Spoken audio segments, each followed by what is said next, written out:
YS వివేకానందరెడ్డిని దారుణంగా హత్య చేసి 5 సంవత్సరాలైంది.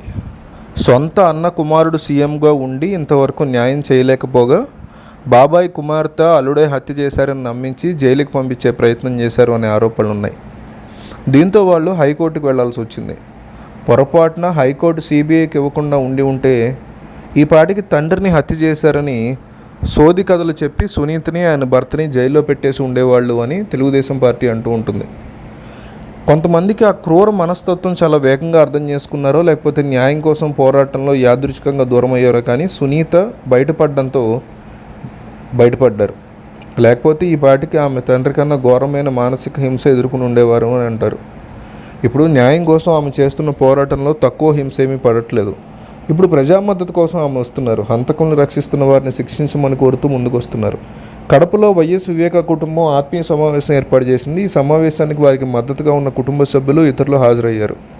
ప్రజా తీర్పు కావాలని, ప్రజా మద్దతు కావాలని వివేక భార్య సౌభాగ్యమ్మ, కుమార్తె సునీత కోరుతున్నారు. వారు ఎన్నికల్లో పోటీ చేసే అంశం తెలుస్తోంది. మా ఇంట్లోనే శత్రువులు ఉన్నారు, అయితే ఈ విషయం మేము గ్రహించలేకపోయామని దివంగత వైఎస్ వివేకానందరెడ్డి సతీమణి సౌభాగ్యమ్మ తాజాగా ఆవేదన వ్యక్తం చేశారు. తాజాగా ఆమె ఇచ్చిన ఒక ఇంటర్వ్యూలో పలు విషయాలు వెల్లడించారు. వివేకానందరెడ్డిని ఎమ్మెల్సీగా ఓడించారని, తర్వాత పక్కకు పెట్టేశారని ఆమె తెలిపారు. అయితే ఇలా జరుగుతుందని కానీ, ఇలా చేస్తారని కానీ తాము ఊహించలేకపోయామని సౌభాగ్యమ్మ వ్యాఖ్యానించారు. ఎవరెవరి మనసులో ఏముందో గ్రహించలేకపోయాం కానీ చాలా బాధేస్తుంది. మా ఇంట్లోనే మాకు శత్రువులు ఉన్నారంటే అని సౌభాగ్యమ్మ తెలిపారు. గత 2019 మార్చి 15న వివేకానందరెడ్డిని ఆయన ఇంట్లోనే దారుణంగా హత్య చేసిన విషయం తెలిసిందే. దీనిని తొలుత గుండెపోటుగా ప్రచారం చేశారు. తర్వాత ఇది దారుణ హత్య అని తెలిసింది.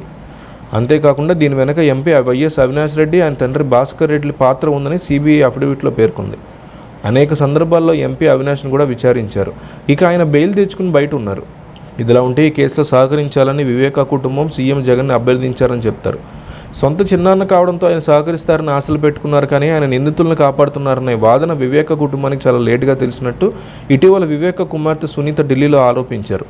తమకు న్యాయం జరుగుతుందని జగన్ అన్న వద్దకు వెళితే ఈ కేసులో నిందితుడు ఫలానా వ్యక్తి అని తెలిసి జగన్ తప్పించుకున్నారని, ఉద్దేశపూర్వకంగా అందరూ కలిసి తన తండ్రిని దారుణంగా చంపేశారని సునీత వాపోయారు.